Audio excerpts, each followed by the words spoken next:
Սիրելիներ։ Արդեն 6 օր է կանանց գաղութի երկրորդ խցում է Լիդիա Մանթաշյանը, Սրբազան շարժման աջակիցներից միակ կին կալանավորը։ Լիդիայի համար այս քաղաքական պայքար չի եղել ու ինքն էլ որպես այդպեսին քաղաքականացված մարդ չի եղել։ Ու իրան ես սենց եմ ասոցացնում, ինքը այս ամենին վերաբերվել է ոնց մայրը կվերաբերվեր իր գերեվարված որդուն վերադարձնելու այդ ընդհանուր պրոցեսին։ Ծիծաղելի է Լիդիային ահաբեկչության համար կասկածելը, ասում են նրան ճանաչող մարդիկ։ Հայ առաքելական եկեղեցու Տավուշի թեմում տարիներ շարունակ հոգևոր դաստիարակություն տվող կինը չէր կարող մտածել ահաբեկչություն իրականացնելու մասին։ Մի հատ մեծ կրկես է գոչավել։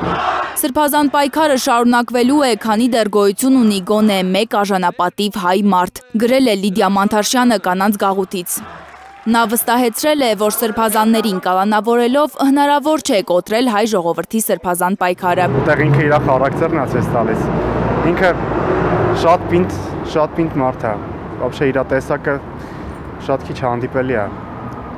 Տեսակով շատ պայքարող է, իրոք շատ պայքարող է ու հենց այս պահին է իշտա ճաղերի հետևից, բայց փորձում է էներգիայով լիցքավորի մարդկանց։ Իշխանության թիրախում են հատկապես պինդ ու պայքարող մարդիկ, նկատում է Արցախի արդարություն կուսակցության նախագահը։ Ընտրված են այն սոցիալական կամ թիրախային խմբերը, որոնք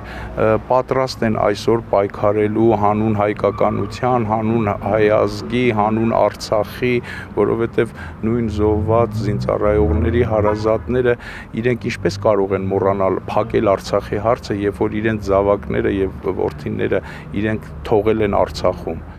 Ես տեսել եմ շրջափակում, բռնի տեղահանում, կորցրել եմ հայրենիք եւ բանտով հնարավոր չէ ինձ լռեցնել։ Պայքարը շարունակվում է, կալանավայրից այսօր գրել է Արցախցի падգամավոր Դավիթ Գալստյանը։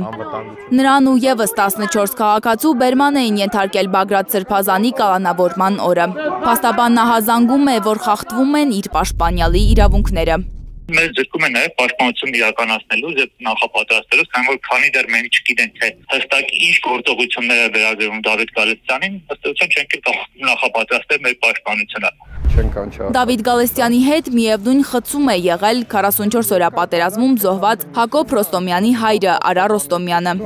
Նրա փաստաբանն ասում է, որ Փաշինյանի Ստամբուլ մեկնելու օրը հունիսի 29-ին իր պաշտպանյալին ու եւս մի քանի մարդու իրավապահները կանչել են ու զգուշացրել, որ հեռու մնան սրբազան պայքարից։ Արա Ռոստոմյանին եւ մյուսներին կանչել էին, որպեսզի նախազգուշացնեին, ակնարկեին, որպեսզի անձինք հետ կանգնեն իրենց դրսևորած վարքագծից, իրավապահ վարքագծից, իրավահպատակ վարքագծից, բայց միաժամանակ նաև հակաիշխանական վարքագծից եւ նաև ակնարկել էին, որ հակառակ պարագայում հնարավոր է, որպեսզի քրեադատավարական, քրեաիրավական մեխանիզմներ գործարկվեն։ Արա Ռոստոմյանը կալանավորվել է Բագրատ Սրբազանին ընդամենը ճանաչելու, նրա հետ զրուցելու համար, պնդում է փաստաբանը։ Ինչ է նշանակում, ասենք, իքական սեռի կնոջը այս արարքի համար կալանավորել, ինչ է նշանակում զոհված զինծառայողի ծնողին կալանավորել, արցախցի այդքան զրկանքների ենթարկված անձանց կալանավորել։ Այս ամեն ինչը վկայում է այն մասին, որ իշխանությունը փորձում է ցույց տալ, որ իր առջև կարմիր գծեր չկան եւ ցանկացած անց անկախ իր զբաղեցրած պաշտոնից, չգիտեմ սեռից, տարիքից, ենթակա իշխանության կողմից քաղաքական հետապնդման այն դեպքում, երբ կունենա հակաիշխանական հայացքներ։ Իսկ ինչ է սպասվում հիմա, երբ հատվել են կարմիր գծերը։ Հետո սպասվում է այն, ինչ կորոշի վարչապետը։ Լանա Համբարձումյան, Նորայր Շարբաթյան, Հայլուրի համար։ Այստեղ իրավական գործընթաց չկա, որ ես ձեզ հարցերին իրավաբան։